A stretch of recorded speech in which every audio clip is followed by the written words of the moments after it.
we are. I just did a little session of a little sound bath. Welcome back to another episode of the Unstoppable Podcast. As always, I'm your host, Anna G. Thank you so much for joining me today. So, the birds, they really want to get in the video, I guess. So, today I want to talk about daddy issues. We have a lot of them. So, I really thought that I didn't really have daddy issues. I thought that my issues were more mommy issues. Turns out I have both. Jokes on me. So, jokes aside, I guess I realized that I mask a lot of my pain through jokes. And I realized that my dad also masks a lot of his pain through jokes. And I picked it up when I was little, and I think I thought it made me cool. I thought it made me, I thought people couldn't figure me out. I was always that person that people came to talking about issues, talking about their problems. I was always that person. But I don't think people could actually figure me out because I never truly was myself. I I hid a lot of my feelings because of my sexuality. Um I hid a lot of my who I truly was because I thought if people saw the real me, what they were going to think, what they were going to say. But luckily, I really had some good friends throughout high school that I eventually did open up. And I think that for the most part, their, um, the way that they responded was very positive. But I also hid a lot of myself from others. Because, like I said again, I just didn't want to be the real me. And now I'm in my 30s. I'm about to be 32. I'm super excited.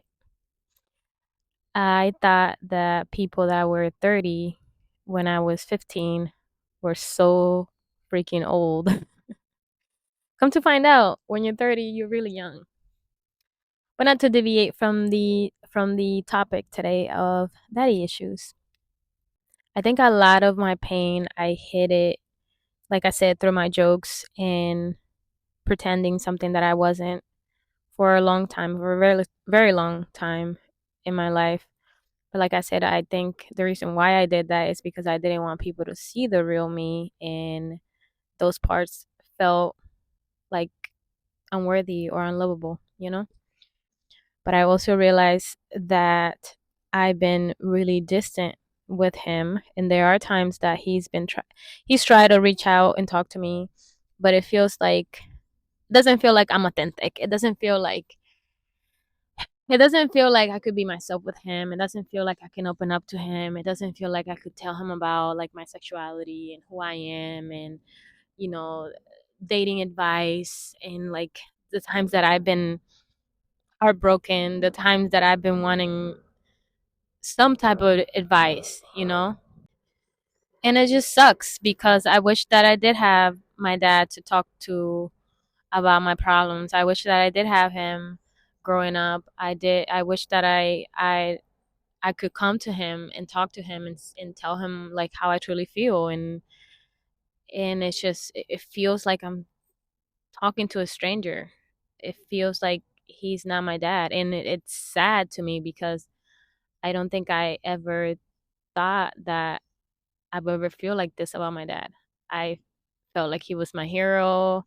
He was my favorite person in the world. He was definitely my first love. Um, I just, you know what I'm saying? Like I was heartbroken. My dad is still here, and yet it doesn't feel like he's here. It just feels like he's a stranger. Same thing with my mom, but I feel like I gave my mom more hell than I gave my dad for sure. because she was there more than he was. And I think that she, in a way, got a lot of my anger because I felt like I could take it out on her. Not to say that her mistakes weren't big, or not to invalidate my feelings about how I feel about my mom and how our relationship is not that good, but I feel like I could have cut her some slack a little bit more. But because my dad wasn't there, I feel like I just took all of that anger on her. And of course, my mom, she's not perfect. Um, I'm definitely not perfect. I've definitely done things to her that I'm not proud of, or said some things to her that I'm not proud of. And I'm with my mom. I think I'm slowly working through the issues and everything, pretty much. That I think I accept her as who she is. But with my dad, I feel like I didn't really accepted him for who he truly was. I think I still had like a fantasy of who he is, and I think that my inner child was really hurt. The teenager in me felt really frustrated and really angry towards him. And the next day I called him and I told him like, "Hey, I love you. I want to see you. I really want to see you. Please come see me. It's like it feels like I'm always making an effort to see you and you don't do the same, and I wish that you could come see me." And he just my dad, he just says a lot of empty promises that he has done throughout my life, and he just said that right now he's just he really does want to see me, and he wants to he said, "I really do want to see you. I'm going to do my best to come see you," but it feels like empty promises. And I think I do have to make a decision after this. If he doesn't, if time goes by and he doesn't call me and he doesn't reach out, and it's like the same old, I think I do have to make a decision as to like what are my boundaries, what am I willing to accept from him, how do I want to show up in my relationship and with him, my dynamic with him. I do have to set some boundaries, and that's something that I feel like I really was afraid, because I knew that once I made a decision of setting boundaries with him, if he didn't choose me, I was going to be really heartbroken.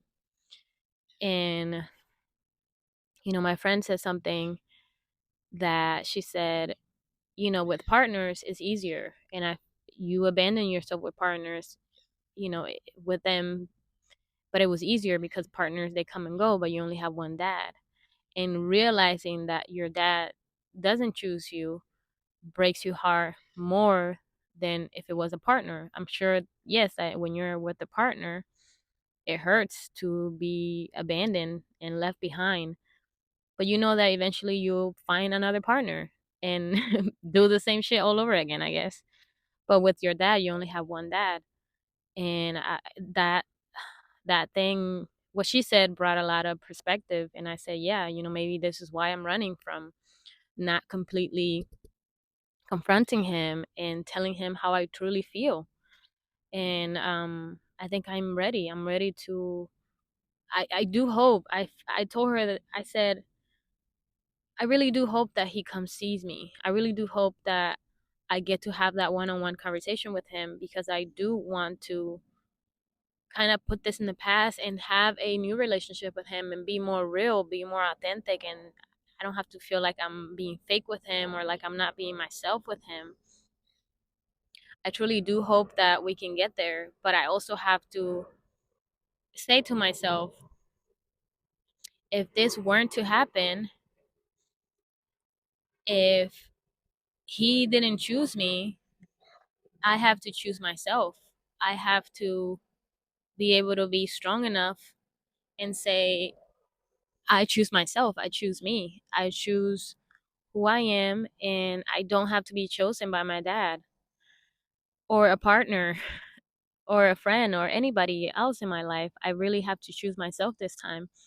And this is it. This is putting me in a position where I have to love myself unconditionally no matter what.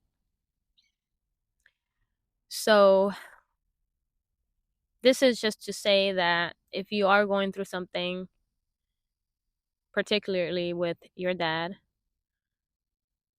I do feel that it's good to be honest with yourself and set boundaries. I do feel like people could get second chances. I do feel like people can change, but it's not fair if you're not giving them the opportunity to show up as that. And you can make a decision after you have kind of voice who what you want out of the relationship. You can show up better, and they can show up better for sure, but you have to give them the opportunity to show up as that. So right now I don't know where I stand with that. I feel like I part of me knows that setting the boundary and saying like, hey, if you don't show up, like I no longer want you to be an absent dad, or show up when you want to. I can no longer accept that out of this relationship. I feel like I am worthy of more from you, and I do expect more from you. So I feel like after I have that conversation with him, or if it doesn't happen, setting those boundaries for me is really going to help me. And even if I don't have a dad that's consistent, then I have a choice. Now I have a choice, and I don't have to keep running from it. And I think that's a beautiful thing, like not having to keep running from the same thing. And I feel like for the first time, I'm able to confront that because like I said, I masked it for so long, and I no longer want to anymore. I want to be real with him. I want to be authentic, and I want him to love me for who I am, not for who he thinks I am or a fantasy of what he has in his mind of who I am. Same thing with me. I have to love him for who he is, but I am able to make a choice, and for him to make, because if not, I'm not being 100% who I am, and I want him to love me for who I am. So that's where I'm at with this. I truly do hope that this episode can help somebody somehow, and that you're able to show up as your true self with the people that value you for who you are and not the fantasy that they have in their mind. And you're also able to give people the choice to be in your life, and you also have the choice to see if that's what you want in your life, if you want them in your life too. I feel like creating more authentic relationships with your family, with your friends, with your partners, that's what life is all about. I love you guys. I will see you on the next episode. Thank you so much for staying until the end. As always, I'm your host, Anna G. And remember, guys, you are worthy, you are loved, we are one. I love you guys.